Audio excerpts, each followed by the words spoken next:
Hello friends, welcome to Pandiyanar சமையல். இன்னைக்கு நம்ம பார்க்க போற ரெசிபி என்னன்னு பாத்தீங்கன்னா ஒரு சூப்பரான மசாலா பாஸ்தா எப்படி பண்ண போறோங்கிறதாங்க பார்க்க போறோம்.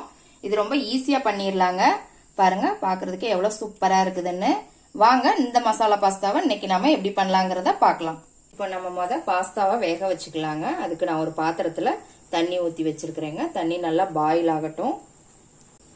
இப்போ இதுல ஒரு அரை டீஸ்பூன் உப்பு போட்டுக்கோங்க.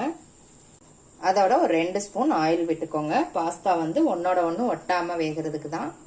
நான் இன்னைக்கு இந்த கப்புக்கு 2 கப்பு பாஸ்தா எடுத்துக்க போறேங்க.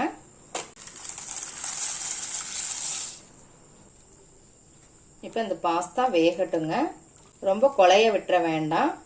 ஒரு 3/4 பதத்துக்கு வெந்தா போதுங்க. இப்போ ஒரு லிட் போட்டு மூடி வச்சிடலாம். இப்போ வெந்துருச்சான்னு பார்த்துடலாம். பாருங்க, வெந்துருச்சு. எனக்கு ஒரு 5 நிமிஷம் ஆச்சுங்க இது வேகிறதுக்கு. 5 நிமிஷத்துலேயே வெந்துருச்சு. ரொம்ப குழைய விட்டுற வேண்டாம்.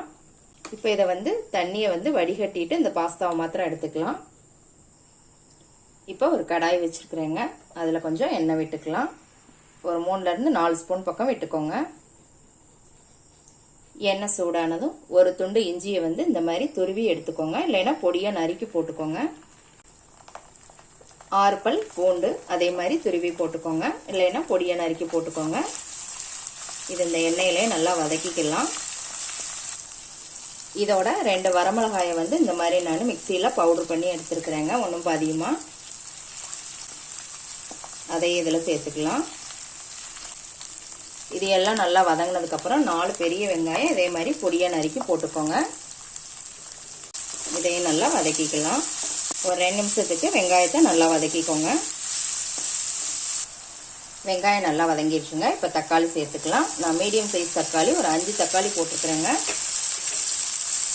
வெங்காயத்தை விட கொஞ்சம் ஜாஸ்தியாக தக்காளி போடுங்க. அந்த புளிப்பு இருக்கும்போது நல்லா இருக்கும். இதையும் நல்லா வதக்கிக்கலாம். தக்காளி நல்லா மசிகிற அளவுக்கு வதக்கிக்கணுங்க. தக்காளியும் நல்லா வதங்கிடுச்சுங்க. இப்போ இதோட நம்ம கொஞ்சம் பீன்ஸ், கொஞ்சம் கேரட் சேர்த்துக்கலாம். நீங்கள் பச்சை பட்டாணி இருந்தால் கூட பச்சை பட்டாணி கூட சேர்த்துக்கலாங்க. இன்னைக்கு நான் கேரட் பீன்ஸ் மட்டும்தான் போட்டிருக்கிறேன். இதையும் நல்லா வதக்கிக்கலாம். இதையும் நல்லா ஒரு 2 நிமிஷத்துக்கு வதக்கிக்கோங்க. இப்போ பீன்ஸ் கேரட்டும் நல்லா வதங்கிடுச்சுங்க. இப்போ தேவையான அளவு உப்பு போட்டுக்கலாம். 1/4 டீஸ்பூன் கரம் மசாலா தூள், 1/4 டீஸ்பூன் மஞ்சள் தூள், 1 டீஸ்பூன் தனி மிளகாத்தூள். நம்ம ஏற்கனவே வரமிளகாய் 2 போட்டிருக்கோங்க. அதனால நான் 1 ஸ்பூன் மட்டும் போட்டிருக்கிறேன். உங்களுக்கு காரம் இன்னும் வேணும் அப்படின்னா நீங்க இன்னொரு ஸ்பூன் தனி மிளகாத்தூள் சேர்த்துக்கலாம். இப்போ இதை நல்லா மிக்ஸ் பண்ணி விட்டுக்கோங்க. இப்போ இதோட 1 teaspoon soya sauce, 2 teaspoon tomato sauce. இதையும் நல்லா மிக்ஸ் பண்ணி விட்டுக்கோங்க. இப்போ நல்லா மிக்ஸ் பண்ணி விட்டாச்சுங்க. ஒரு பிளேட் போட்டு மூடி வச்சிடலாங்க. சிம்லேயே வச்சுக்கோங்க. ஒரு 2 நிமிஷம் மட்டும் வேகட்டும். அந்த பீன்ஸ் கேரட் கொஞ்சம் வேகிறதுக்காக தான். இப்போ ஒரு 2 நிமிஷம் ஆயிடுச்சுங்க. திறந்து பார்த்துடலாம். பாருங்க, எல்லாம் நல்லா மிக்ஸ் ஆயிடுச்சு. கேரட் பீன்ஸும் வெந்திருக்கும். ரொம்ப நேரம் மூடி வைக்கணும்னு இல்லைங்க, ஒரு 2 நிமிஷம் தான். இப்போ இதோட நாம வடிகட்டி எடுத்துக்கிட்ட பாஸ்தாவை இதில் சேர்த்துடலாம். இப்போ இதையும் நல்லா மிக்ஸ் பண்ணி விட்டுக்கலாம்.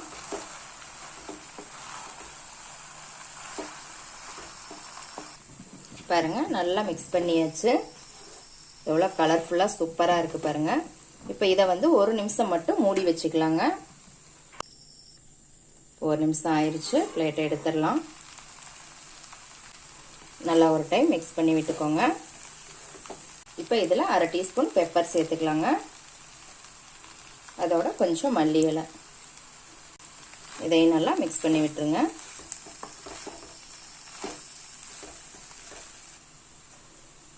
அவ்வளோதாங்க, சூப்பரான பாஸ்தா ரெடி ஆயிருச்சு. எவ்வளோ சூப்பராக இருக்கு பாருங்க பார்க்கறதுக்கேவும்.